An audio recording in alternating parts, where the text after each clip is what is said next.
ಇವತ್ ಬೆಳಗ್ಗೆ ಟಿಲ್ಲರ್ ನ ಟಾಟೇಸಿಗೆ ಹಾಕೊಂಡು ಹೊಲಕ್ ತಗೋಬೇಕಿತ್ತು. ನೋಡಿ ಇದು ನಮ್ ಇಂಟರ್ನ್ಯಾಷನಲ್ ಹೈವೇ, ಇದು ನಾವೇ ಮಾಡ್ಕೊಂಡಿರೋದು. ನಾಳೆ ಮರದ ಹತ್ರ ಟೋಲ್ ಮಾಡ್ತೀವಿ. ಟಿಲ್ಲರ್ ಇಳಿಸ್ಬಿಟ್ಟು ಸೌದೆನ ಲೋಡ್ ಮಾಡ್ಕೊಟ್ರು. ಮತ್ತೆ ಬಾಳೆಕಾಯಿ ತಗೊಂಡು ನಾವ್ ಹೊರಟಿದೆ ಮನೆ ಕಡೆಗೆ. ಮನೆಗೆ ಹೋಗಿ ಟಾಟೇಸಿ ನಿಲ್ಸ್ಬಿಟ್ಟು ನಾನು ನಮ್ ಕೀರ್ತಿ ಬರೋ ರೆಡಿಯಾಗಿ ಹೊರಟಿದೆ ಅನ್ಪೋಸ್ಟ್ ಗೆ. ಸ್ವಲ್ಪ ಕೆಲಸ ಇದು, ಕೆಲಸ ಎಲ್ಲ ಮುಗಿಸ್ಕೊಂಡು ಬರ್ಬೇಕಾದ್ರೆ ಫುಲ್ ಮಳೆ ಅನ್ಕೋಬಿಡ್ರಿ. ಮಳೆ ನಿಂತು ನಮ್ ಕೀರ್ತಿ ಬರೋ ಗೊತ್ತಲ್ಲ, ಯಾವ್ದೋ ಹುಡುಗಿ ಜೊತೆ ಮೆಸೇಜ್ ಮಾಡ್ಕೊಂಡು ವಯಸ್ಸರ ಕಡೆ ಎಲ್ಲ ಕೆಲಸ ಕೂತಾನೆ. ಮಾತೇ ಇಲ್ಲ. Bro, what happened, bro? Uy, guys, ನಮ್ ಬ್ರೋಗೆ ಹುಷಾರಿಲ್ಲ. ಬ್ರೋ ಎದ್ದು ಬ್ರೋ, ಆಂಬುಲೆನ್ಸ್ ಫೋನ್ ಮಾಡೋ. ನಮ್ ಹೊಟ್ಟೆ ಎಷ್ಟು ಉರ್ಸ್ತಾವ್ರೋ ಆ ಭಗವತ್ನ ನೋಡಿದ್ರೆ ಸರು ನಾಷ್ಟ ಮಾಡ್ಬೇಕು.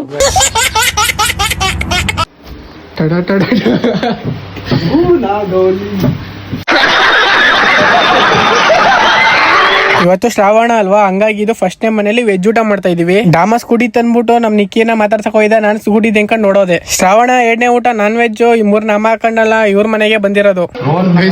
ಡಾಮ್ ಆಗ್ಲೇ ತಿನ್ಕೊಂಡು ಕೂತ್ಕೊಂಡು ಎಲ್ಲಾನೇ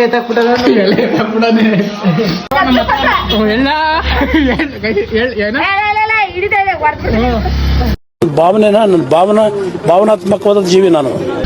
ಬೇಡ. ಇವರು ಮಂಜಂಟಿ ಅಂತ, ಇವ್ರ ಅತ್ತೆ.